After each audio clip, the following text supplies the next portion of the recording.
Hello students, कैसे हैं आप लोग। आई होप आप लोग अच्छे होंगे। स्टूडेंट्स, आज के वीडियो में हम बात करेंगे बहुत ही इंपॉर्टेंट टॉपिक के बारे में।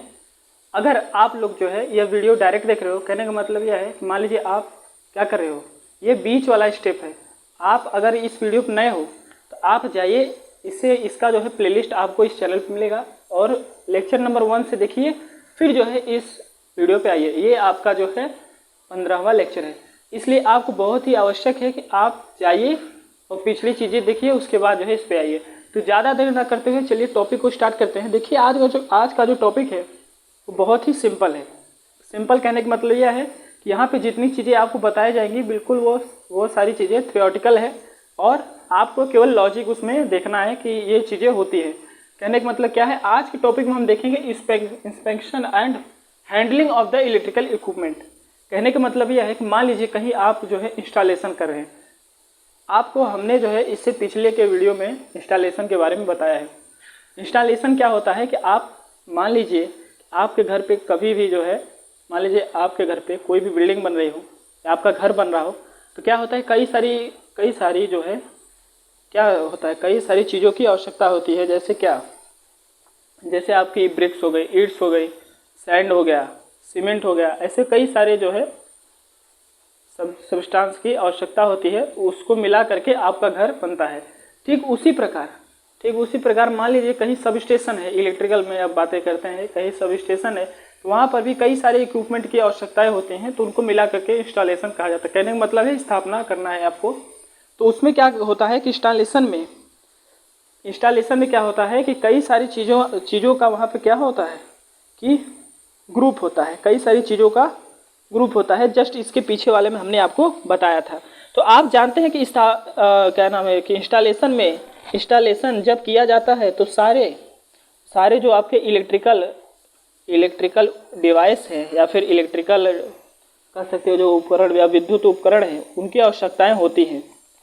आप ये सारी चीज़ जानते हो कि उनकी आवश्यकताएं होती हैं। और वो जो इंस्टॉलेशन हो रहा है जिस साइट पे, कहने का मतलब है कहीं भी इंस्टॉलेशन होगा तो किसी जगह पे होगा तो उसको साइट बोला जाता है। तो मान लीजिए जहाँ पे भी एक एज्यूम करिए कि मान लीजिए आपको ट्रांसफार्मर साइट पे ले जाना है, तो उसके लिए मतलब साइट पे ले जाने के लिए किस लिए ले जा रहे हैं, इंस्टॉलेशन के लिए ले जा रहे हैं। तो वहाँ पे क्या होगा, वहाँ पे होने वाला यह है कि आपका उसको ले जाने में ट्रांसपोर्ट का सिस्टम से तो आप ले जाएंगे, क्योंकि ट्रांसफार्मर जो है काफ़ी, मान लीजिए पावर ट्रांसफार्मर है तो काफ़ी बड़ा है, तो उसको ले जाने के लिए ट्रांसपोर्टेशन का कोई ना कोई जो है आपके क्या उसको ले जाने के लिए किसी इक्विपमेंट की आवश्यकता होगी, किसी डिवाइस की आवश्यकता होगी जिसके ऊपर आप रख के उसको लेके जाएंगे। तो ये चीज़ें समझ, जैसे कि आपका क्रेन है, क्रेन से तो ऐसे जाएगा नहीं, मतलब कई मान लीजिए ट्रांसफार्मर के अलावा भी कोई भी इलेक्ट्रिकल इक्विपमेंट है उसको किसकी हेल्प से ले जाएंगे अगर साइट पे ले जाना है तो क्या क्रेन है, मोनोरेल है और क्या है ट्रॉली है, ऐसे कई सारी चीज़ें हैं जिनके ऊपर जो है ले जाते हैं। तो ये चीज़ें आप समझ रहे हो। एक सामान को उठाने व ले जाने में बहुत सावधानी रखना पड़ता है, ये चीज़ें आप जानते हैं, क्योंकि जो ट्रांसफार्मर ले जा रहे हैं उसको बहुत ही सावधानीपूर्वक से हमें उसमें लेके जाना होता है। तो आज की वीडियो में हम ज़्यादा इसमें बातें नहीं करेंगे। ये हमारा लास्ट टॉपिक है किसका, इंस्टॉलेशन का। किसका टॉपिक है, इंस्टॉलेशन का। इंस्टॉलेशन ये आपका आईएमआरई का दूसरा चैप्टर है। क्या है, दूसरा चैप्टर है। तो देखिए, जैसा कि मैं आपको हर एक वीडियो में बताता हूँ कि ये जो सब्जेक्ट है ये काफ़ी थ्योरेटिकल है। ये आपको मशीन और टीडीपी और जो है और सारे जो आपके सब्जेक्ट हैं उनके तरीके से ये आपको थोड़ा नहीं मिलेगा। ये क्या है, थोड़ा लेंदी है। लेंदी कहने का मतलब है जितनी चीज़ें आपको बताई जाएंगी, हर एक चीज़ों में विधि होती है। विधि का मतलब मेथड होते हैं, और उन मेथड को आप एक बार में समझ नहीं पाओगे। उसके लिए आपको एक रिटन फॉर्म में अगर आप लिख करके पढ़ते हो तो आपको समझ में आएंगी। तो आप इसे ओरली ना देखिए, इसे एक रिटन फॉर्म में लिख करके पढ़िए। तो चलिए हम आपको इस बोर्ड पे लिख करके फिर आपको बताते हैं कि इस टॉपिक में हमें क्या देखना है। तो ज़्यादा देर ना करते हुए चलिए स्टार्ट करते हैं। तो जैसा कि आपको दिख रहा है बोर्ड पे दिख रहा है, हम यहाँ पे बात कर रहे हैं वैद्युत। जैसा कि हमने आपको बोला कि हम आपको ये चीज़ें थ्योरी के फॉर्म में लिख करके देंगे, क्योंकि ये चीज़ें क्या है, थ्योरेटिकल है। तो आपके लिए एक बहुत ही बेसिक रिक्वायरमेंट है कि आप एक सीट पे यहाँ पे जितनी चीज़ें कराई जा रही हैं उसको जो है नोट करके रख ले, ताकि लास्ट टाइम पे आपको रिवीजन करने में डिफ़िकल्टी ना हो। क्योंकि लास्ट टाइम में आप जो है 20-25 वीडियो एक साथ नहीं देख पाओगे, तो इसलिए बहुत नेसेसिटी है कि आप कोई भी सब्जेक्ट तैयार कर रहे हैं या किसी भी फील्ड में आप पढ़ाई कर रहे हैं, अगर आपको शॉर्ट टाइम में रिवाइज करना है तो नोट्स बनाने पड़ेंगे। तो देखिए यहाँ पे जो चीज़ें हम बता रहे हैं कि विद्युत, यहाँ पे बात करेंगे कि विद्युत उपयंत्रों का निरीक्षण एवं संचालन। तो यहाँ पे जैसा कि हमने अभी आपको ओरली बताया था, हम आपको ओरली पढ़ाने को तो पूरा पढ़ा दें, बट आपको इसलिए नोट्स प्रोवाइड कराते हैं ताकि आपको क्या हो कि आप उसे नोट कर सको, क्योंकि ओरली कई चीज़ें जो है माइंड से स्किप कर जाते हैं। तो यहाँ पे देखते हैं इंस्टॉलेशन जब किया जाता है तो बहुत सारे विद्युत उपयंत्र कहने, विद्युत उपयंत्र करने का मतलब है कि इलेक्ट्रिकल डिवाइस इक्विपमेंट क्या की आवश्यकता होती है। अब आप जानते हो कि जैसा कि हमने यहाँ पे बोला कि इंस्टॉलेशन जब किया जाता है तो बहुत सारे विद्युत उपयंत्र की आवश्यकता होती है। इन डिवाइस को साइट पर ले जाना होता है और बहुत सारी सावधानियाँ रखा जाता है ताकि इक्विपमेंट को कोई हानि ना पहुँचे। ये हमारा लिखा हुआ है, इसको हमने अपने तरीके से लिखा है, ये हमने बुक को स्टडी किया है, फिर आप यहाँ पे आपको ये चीज़ें प्रोवाइड करा है ताकि देखिए बुक में क्या दिया है कि एकदम फ्लैट में करके आपको दिया है, थोड़ी सी डिफ़िकल्टी होती है पढ़ने में, तो हमने वही चीज़ें आपको नोट कराई हैं जो इस टॉपिक में देखिए हेडिंग डाला हुआ है, आप उसको डाल सकते हैं और इसके नीचे ये चीज़ें लिख सकते हैं। तो आप जैसा कि जानते हो, आप अगर यहाँ पे जो बताया गया है कि विद्युत उपकरण, आप एग्जाम्पल में ट्रांसफार्मर ले सकते हो। मान लीजिए ट्रांसफार्मर पावर ट्रांसफार्मर है तो उसकी साइज़ काफ़ी बड़ी होगी और उसको जो है ले जाने में काफ़ी सारी सावधानियों को ध्यान देना पड़ता है, क्योंकि अगर मान लीजिए उसको ले जाने में कभी कभी क्या होता है कि ट्रांसफार्मर के जो पार्ट्स हैं उनके अंदर जो है क्षतिज पहुँचते हैं, मतलब वो क्या होते हैं, पचक जाते हैं थोड़े से इधर उधर बैलेंस होने के कारण। तो ये चीज़ें ना हो इसलिए जो है यहाँ पे ट्रांसपोर्टेशन जब किया जाता है तो बहुत ही ध्यान तरीके से किया जाता है ताकि इक्विपमेंट में कोई भी हानि ना पहुँचे। तो ज़्यादा देर ना करते, चलिए इसके आगे देखते हैं। जैसा कि हमने आपको बताया कि जो हम स्थापना कर रहे हैं, जैसे ट्रांसफार्मर का हमने आपको एग्जांपल लिया, इंस्पेक्शन एंड यहाँ पे बताया handling of the equipment of transformer. मान लीजिए कर रहे हैं ट्रांसफार्मर का एग्जांपल ले रहे हैं, तो यहाँ पर हम क्या लिख सकते हैं कि जब ट्रांसफार्मर को कारखाने का मतलब क्या है, जहाँ पे ट्रांसफार्मर को बनाया जाता है, कहाँ है, जहाँ पे ट्रांसफार्मर को बनाया करने मतलब आपको अगर ट्रांसफार्मर की रिक्वायरमेंट है तो आप ट्रांसफार्मर पे जहाँ उसका कारखाना है वहाँ पे जाएंगे, वहाँ पे अपने रिक्वायरमेंट के अनुसार वहाँ पे उसको क्या देंगे, इन्फॉर्मेशन देंगे कि हमें इतने जो है केवी मतलब इतने जो है क्या इतनी क्वांटिटी का हमें जो है ट्रांसफार्मर चाहिए, उसकी क्या प्रॉपर्टी है, उसको आप लिख करके जाएंगे, वहाँ से क्या करेंगे, ट्रांसफार्मर को लेंगे। अगर स्टूडेंट्स यहाँ पे देखिए क्या है, कारखाने से साइट पर ले जाया जाता है तो बहुत सावधानियों की आवश्यकता होती है, जैसा कि हमने इससे पहले भी आपको बताया। ट्रांसफार्मर के इंस्टॉलेशन में केवल तारों को ही नहीं जोड़ा जाता है बल्कि इससे अधिक कार्य भी होते हैं। तो बहुत ही सही बात है कि अगर आप ट्रांसफार्मर का इंस्टॉलेशन कर रहे हैं तो ये नहीं है कि आप उसमें तार जोड़ दिए तो ट्रांसफार्मर का इंस्टॉलेशन हो गया, उसमें कई सारी सावधानियों को बरतना पड़ता है। सबसे पहले तो आप कारखानों में जाते हैं और क्या करते हैं, वहाँ से ट्रांसफार्मर का डिमांड करते हैं। यहाँ पे आप लिख सकते हैं कि पहले स्टेप में ट्रांसफार्मर को कारखानों या गोदाम से प्राप्त किया जाता है, उसके बाद प्रारंभिक निरीक्षण व टाइप टेस्ट होता है। तो बिल्कुल सही बात है कि पहली बार में आप क्या करते हो, ट्रांसफार्मर के गोदाम में जाते हो जहाँ पे ये सारी चीज़ें ट्रांसफार्मर आपको मिलती है, तो वहाँ से आप क्या करोगे, वहाँ से जब उसको लेके तो उसके ऊपर जो है टाइप टेस्ट आपको देखने को मिलता है। उसके बाद आप लिख सकते हो कि जब ट्रांसफार्मर साइट पर पहुँचाया जाता है तो कई चीज़ों का निरीक्षण किया जाता है। तो बिल्कुल सही बात है, अगर आप निरीक्षण नहीं करोगे तो मान लीजिए उसमें कोई मतलब रिपेयरिंग का काम है या कुछ अधूरा चीज़ है तो वो क्या करेगा, साइट पे लेके जाके अगर चेक कर रहे हो तो दिक्कत होता है, उससे पहले यहाँ पे चेक कर लिया जाता है साइट पे ले जाने से पहले।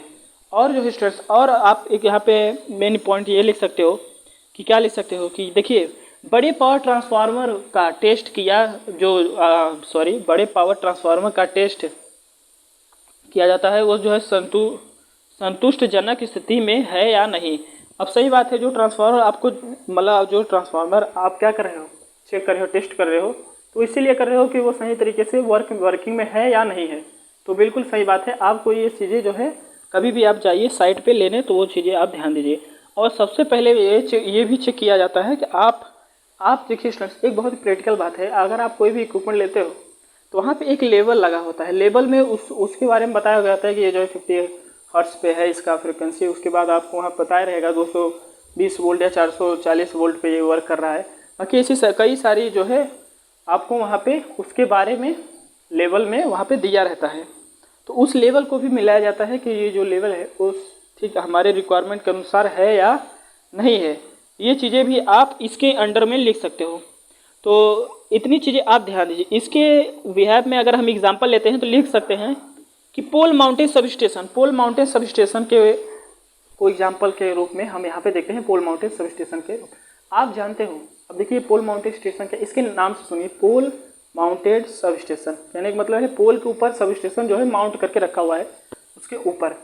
आपने कभी अपने घर पे मतलब कहीं अगर आप रूरल एरिया में रहते हो या फिर सिटी में रहते हो तो वहाँ पे क्या होता है, एक आपको एक मिलेगा तो सब स्टेशन जो कि क्या होता है, ट्रांसफार्मर के ऊपर होता है। अगर आप हमारे टीडीपी का वीडियो देखेंगे तो वहाँ पे हमने आपको लास्ट में बताया था, क्या बताया था, एक होता है आपका प्राइमरी डिस्ट्रीब्यूशन, एक सेकेंडरी डिस्ट्रीब्यूशन। सेकेंडरी डिस्ट्रीब्यूशन में ही आपको ये चीज़ें जो है आगे मिलती हैं। तो वहाँ पर आपको मिलेगा कि आपको 2 पोल लगा रहेगा, या 2 पोल होगा या 4 पोल होगा, जिसको एच टाइप बोलते हैं। अगर 2 पोल के बीच में भी होता है और 4 पोल लगे होते हैं, उनके बीच में भी सब आपका जो है ट्रांसफार्मर या सब स्टेशन माउंट किया जाता है। अब देखिए सब स्टेशन है तो ट्रांसफार्मर का वर्क है, इसलिए जो है हम बोल दिए कि जो है कि वहाँ पे इसको माउंट किया जाता है। तो ये चीज़ें आपको ध्यान रखना है। और ये जो है आउटडोर सब स्टेशन के अंडर में आता है, तो ये चीज़ भी ध्यान दीजिए। और डिस्ट्रीब्यूशन टाइप में तो है ही, क्योंकि वहाँ से आप जो है क्या कर रहे हो, 220 या 440 आप वहाँ से कंज्यूम कर रहे हो या ले रहे हो कंज्यूमर के तरीके से। तो ये चीज़ें आपको ध्यान देनी है। तो यहाँ पे क्या है, पोल माउंटेड सब स्टेशन के बारे में। तो आप यहाँ पे लिख सकते हो कि यह सब स्टेशन यह एक डिस्ट्रीब्यूशन सब स्टेशन है और यह सब स्टेशन जो है खंबे के ऊपर होता है। इसको आउटडोर में स्थापित किया जाता है। यह सबसे छोटा होता है, सबसे सस्ता, सबसे साधारण सब स्टेशन है और यह एच टाइप पोल या फिर 4 पोल पर भी माउंट किया जाता है। तो ये चीज़ें जो है मैं बोल रहा हूँ, आप इसको नोट करके लिख लीजिए, आप समझ लीजिए। इतनी ज़्यादा मतलब टेंशन लेने की बात नहीं, क्योंकि आप जो है फाइनल ईयर के स्टूडेंट हो, तो इसलिए जो है आप यहाँ पे इतनी चीज़ें तो समझ ही सकते हो। तो इसलिए जो है हम आपको बता रहे हैं। आप जानते हो कि जो हमारे घर पे जो पावर आती है, हमारे घर पे जो सप्लाई आ रही है, वो अधिकतर जो है पोल माउंटेड सब स्टेशन के थ्रू अधिकतर क्या आती है, पोल माउंटेड सब स्टेशन के थ्रू। तो अगर आप पोल माउंटेड सब स्टेशन नहीं देखे हो तो आप क्या करिए, आप जाइए हमारे टीडीपी का वीडियो देखिए, वीडियो नंबर 6, लेक्चर नंबर 6 आप देखिए। आपने बहुत ही अच्छी तरीके से सब स्टेशन के बारे में बताया है। आप अगर टीडीपी देखेंगे तो वहाँ पे सबसे लास्ट चैप्टर जो है सब स्टेशन का है। तो आप ज़्यादा देर ना करते हुए जाइए, उस वीडियो को आप देख लीजिएगा, और नहीं है तो हम आपको डिस्क्रिप्शन में इसका लिंक दे देंगे, तो आप वहाँ से इस वीडियो को देख लीजिएगा। तो इतनी चीज़ें आपको ध्यान में रखनी है कि पोल माउंटेड सब स्टेशन का क्या रोल है। आप यहाँ पे लिख सकते हो कि यह एक डिस्ट्रीब्यूशन ट्रांसफार्मर है, और क्या है कि यह एक डिस्ट्रीब्यूशन सब स्टेशन है और यह सब स्टेशन खंबे के ऊपर, अभी यही चीज़ें हमने आपको बात की कि यह पोल पर खड़ा करना होता है, तो उस स्थान पर सावधानी और सभी इक्विपमेंट ट्रांसफार्मर सभी चीज़ों का ध्यान देना पड़ता है। तो ये चीज़ें जो है स्टूडेंट्स आप यहाँ पे समझ सकते हो कि क्या यहाँ पे हम आपको बता रहे हैं। तो चलिए हम आपको एक जो है सिंगल लाइन डायग्राम बताते हैं किसका, पोल माउंटेड सब स्टेशन डायग्राम, पोल माउंटेड सब स्टेशन का। तो ज़्यादा देर न करते हुए चलिए उस सिंगल लाइन डायग्राम जो है आपको बहुत ही इंपॉर्टेंस है और बहुत ही हम कह सकते हैं कि अगर आप एक बार देख लेंगे तो मान लीजिए अगर सेमेस्टर में आ जाता है तो आप उसको नोट कर सकते हैं। नहीं तो देखिए सिंगल लाइन डायग्राम का क्या बेनिफिट रहता है, एक सिंगल लाइन में आप सारे इक्विपमेंट को याद कर सकते हो कि उसमें कौन कौन से इक्विपमेंट लगे हैं और किस तरीके से लगे हैं और उसका सप्लाई, कौन सी सप्लाई आ रही है, क्या आउटपुट है, क्या इनपुट है, ये सारी चीज़ें आसानी से आप देख सकते हो। तो ज़्यादा देर न करते हुए चलिए उसको हम ड्रॉ करते हैं। स्टूडेंट जैसा कि आपको यहाँ पे दिख रहा है, जो हमने यहाँ पे डायग्राम ड्रॉ किया है, ये क्या है, पोल माउंटेड सब स्टेशन का डायग्राम है। किसका डायग्राम है, आप लिख सकते हैं क्या, पोल माउंटेड, मतलब पोल के ऊपर जो माउंटेड हो, माउंटेड सब स्टेशन का डायग्राम है। तो चलिए देख लेते हैं इसमें जो है सिंगल लाइन डायग्राम में क्या क्या इक्विपमेंट। सबसे पहले स्टूडेंट देखिए ये जो लाइन जा रही है क्या ओवरहेड लाइन है जो कि 11 kV की है, आप समझ रहे हैं। देखिए यहाँ पे जो है ये क्या है, लाइटिंग अरिस्टर यहाँ पे बनाया गया है। लाइटिंग अरिस्टर का जो है सिंबल आप इस तरीके से भी कई जगह देखे होंगे। तो यहाँ पे जो है आपको, यहाँ पे जो है हमने जो डायग्राम यहाँ पे देखा है बुक में, वो इसी तरीके से बनाया था, इसलिए हमने इसको ड्रॉ कर लिया है। तो आप कंफ्यूज मत होइएगा। देखिए नीचे अर्थिंग किया है, ये LA लिखने का मतलब है लाइटनिंग अरिस्टर। क्या करता है, ये आकाशीय बिजली से सुरक्षा प्रदान आपको करता है, मतलब आपको नहीं, मतलब ये जो सिस्टम है उसको करता है। देखिए यहाँ सिस्टम के बाद सबसे पहले आपको क्या किया है, फ्यूज लगाया गया है। क्या किया है, देखिए यहाँ पे फ्यूज लगाया है। फ्यूज के नीचे जाएंगे तो यहाँ पे आपको मिलेगा आइसोलेटर। क्या है, आइसोलेटर मिलेगा। उसके बाद आपको दिख रहा है 3 लाइन जा रही है, ये डॉट डॉट जो हमने 3 खींचा है, ये 3 लाइन है। फिर उसके बाद स्टूडेंट देखिए ये ट्रांसफार्मर आपको लगाया गया है। तो कौन सा ट्रांसफार्मर, देखिए डेल्टा स्टार ट्रांसफार्मर यहाँ पे लगाया गया है। आप आसानी से देख रहे हैं क्या है, डेल्टा स्टार ट्रांसफार्मर यहाँ पे है। फिर उसके बाद 4 लाइनें हैं। उसके बाद ऑयल सर्किट ब्रेकर, ये सर्किट ब्रेकर क्यों लगाया गया है, ताकि मान लीजिए कोई फॉल्ट आता है, ये क्या करेगा, सप्लाई यहाँ से जो आपकी सप्लाई आ रही है कंज्यूमर, इसके बीच में जो है क्या कर रहा है, ये एक जो है क्या कर रहा है, प्रोटेक्शन प्रोवाइड कर रहा है। मान लीजिए ये क्या करेगा, यहाँ से सप्लाई कट कर देगा। आई होप आप समझ रहे होंगे सर्किट ब्रेकर का काम। चलिए यहाँ पे देखते हैं। उसके बाद देखिए यहाँ पे 2 टाइप्स के कंज्यूमर हम और आप लोग यहाँ पे देखने को मिलेंगे, जो कि कहाँ है, ये देखिए ये वो कंज्यूमर है जिनके लिए 3 फेज सप्लाई की आवश्यकता है। वो कंज्यूमर इस तरफ हो गए हैं, जो अभी हमारी तरह है वो क्या है, सिंगल फेज कंज्यूमर है, क्योंकि 230 वोल्ट का उपयोग कर रहे हैं, यहाँ 400 वोल्ट का 3 फेज कंज्यूमर का यहाँ पे दिखाई दे रहा है। तो ये क्या है, ये आपका बिल्कुल सिंपल है, बिल्कुल सिंपल। ये आपका पोल माउंटेड सब स्टेशन यहाँ पे हमने कराया है। तो ये स्टूडेंट्स हम ये मानते हैं कि हमने यहाँ पे इंस्टॉलेशन की जितनी सारे वीडियो कराए हैं, आप ये सारी चीज़ें आप देखे होंगे। और अगर आप देखे होंगे तो आपके जो आपके साथ जो पढ़ने वाले हैं उनको भी आप जो है इसको रिकमेंड किए होंगे। अगर आप नहीं रिकमेंड किए हैं तो आप क्या कर रहे हो, आप जाइए रिकमेंड करिए और अपने दोस्तों को शेयर करिए। अगर आप इस चैनल पर नए हो तो चैनल को सब्सक्राइब करिए। ये इंस्टॉलेशन का लेक्चर आपसे खत्म। नेक्स्ट लेक्चर में हम आपको मेंटेनेंस से शुरू करेंगे, जो कि आपका लास्ट चैप्टर है। उसके बाद आपका IMRE इज एंड, मतलब वो क्या होगा कि आपके सेमेस्टर के लिए ख़त्म होगा, बाकी के लिए जो है ये सारे सब्जेक्ट ख़त्म नहीं होते हैं। इसलिए देखिए हम आपको हर वीडियो में यही बताते हैं कि टेक्निकल एक ऐसा सब्जेक्ट है जिसमें आप जितनी बार पढ़ोगे उतनी बार कुछ न कुछ नया आपको देखने को मिलेगा। तो अब जाते जाते हम आपको इतना ही बोलेंगे, अच्छे से रहिए, मन लगा पढ़ाई करिए और जो है बेस्ट रहिए। चलिए, थैंक यू।